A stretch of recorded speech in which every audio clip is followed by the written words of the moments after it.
असणारी सरकारं ही भारतीय जनता पार्टीशी संलग्न आहे।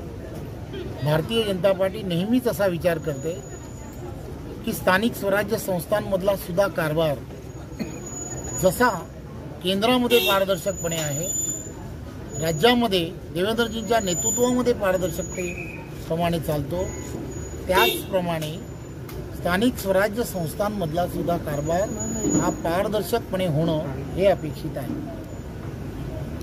केंद्रातून आलेला प्रत्येक विषय असेल, प्रत्येक योजना असेल, नरेंद्र मोदीजी सामान्य जनतेला आवश्यक असणारे सर्व विषय मार्ग करण्याचा प्रयत्न करतात।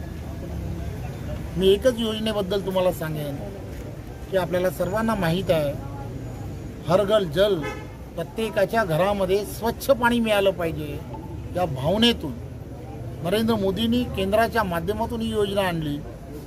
ही योजना स्थानिक स्वराज्य संस्थांपर्यंत पोहोचेपर्यंत काही ठिकाणी त्या योजनांचा त्या ठिकाणच्या स्थानिक स्वराज्य संस्थांमध्ये बोजवारा उडालेला हा पूर्ण ठिकाणी दिसतोय। त्यामुळे स्थानिक स्वराज्य संस्थेमध्ये पारदर्शक विचाराचं असणारं बॉडी असणं, सरकार असणं हे अत्यंत गरजेचं आहे। आणि म्हणून भारतीय जनता पार्टी ही कार्यकर्त्यांची असणारी पार्टी आहे। या सर्व निवडणुका या कार्यकर्त्यांच्या निवडणुका आहेत आणि या कार्यकर्त्यांच्या निवडणुकीमध्ये कार्यकर्त्यांसाठी त्या ठिकाणच्या असणाऱ्या ज्या काही तिथल्या असणाऱ्या जिल्ह्याच्या जे पदाधिकारी आहेत, जे पदाधिकाऱ्यांनी जे सुचवलं तेच भारतीय जनता पार्टीने इम्प्लिमेंटेशन करण्याचं ठरवलं आणि त्या ठिकाणी ज्या ठिकाणी सांगितलं की आपल्याला कार्यकर्त्यांना निवडणूक लढायची आहे, त्या ठिकाणी भारतीय जनता पार्टीचे कार्यकर्ते हे निवडणूक लढत आहेत। आपल्याला मला सांगायला आनंद यासाठी होतो की कल्याण किंवा ह्या संपूर्ण जो परिसर आहे पालघर जिल्ह्यामध्ये अतिशय मैत्रीपूर्ण अशा या सर्व ठिकाणी निवडणुका होत आहेत। सर, मालवणमध्ये जो प्रकार घडला, निलेश राणेंनी एका भाजपच्या कार्यकर्त्याच्या घरी जाऊन धाड टाकली आणि काही रक्कम भेटली, तर याबाबत काय तुमचं काय मत आहे त्याबद्दल? गेले 5-6 दिवस पायाखालची वाळू सरकलेली आहे, त्यामुळे असे सर्व प्रकार ते करतायत।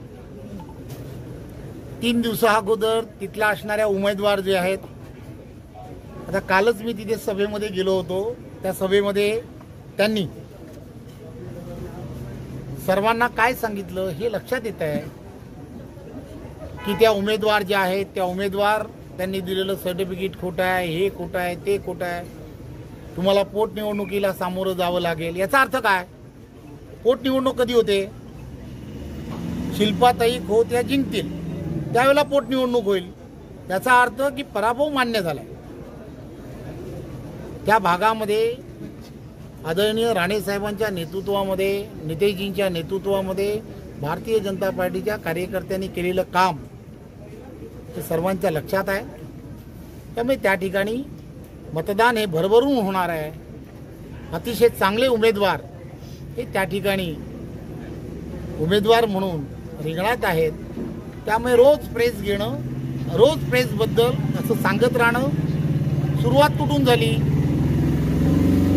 तर युती का केली नाही,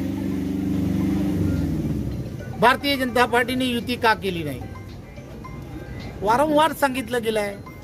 नेतृत्वाने सांगितलं की त्या ठिकाणच्या असणाऱ्या जिल्ह्याच्या असणारी बॉडी जी आहे त्या बॉडीने ते ठरवलायचं आहे की त्या ठिकाणी युती करावी की न करावी। तुम्ही आताही इथल्या असणाऱ्या कोणाला विचारलं तर त्या संदर्भातले निर्णय काही प्रदेश करत नाही, त्या ठिकाणची असणारी सर्व बॉडी जी आहे त्या संदर्भातला निर्णय करतं। आता इथलाही निर्णय जो आहे आमचे ज्येष्ठ नेते इथले पवार जे आहेत त्या पवारांनी केला, मला सांगितलं आम्हाला संधी दिली त्याबद्दल आपले आभार।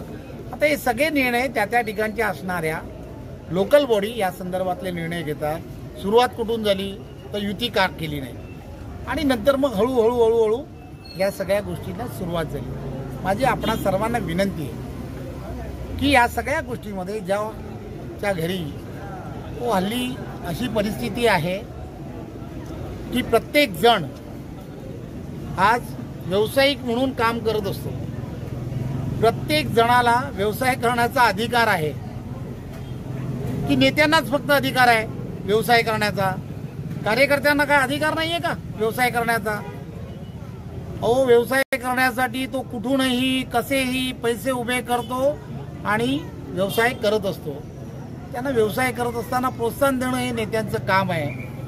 ज्या कार्यकर्त्यांनी तुम्हाला निवडून आणलं त्या कार्यकर्त्यांच्या घरी अशा पद्धतीने जाऊन काम करणं, जे केलेलं काम काही फार चांगलं काम नाहीये. कोणाच्या तरी एखाद्याच्या घरात जाऊन असं करणं हे काही योग्य नाही. आपल्याकडे यंत्रणा आहे. यंत्रणा त्या संदर्भातला जो काही निर्णय असतील ते निर्णय घेतील, तपासून घेतील की जे काय तिथे सापडलं असेल तर ते कसं आहे काय यंत्रणा करेल. पण त्यासाठी प्रेस कशाला करायला पाहिजे होती? याचा अर्थ काय? काँग्रेसमध्ये आणि यांच्यामध्ये काहीच फरक नाही. खोटा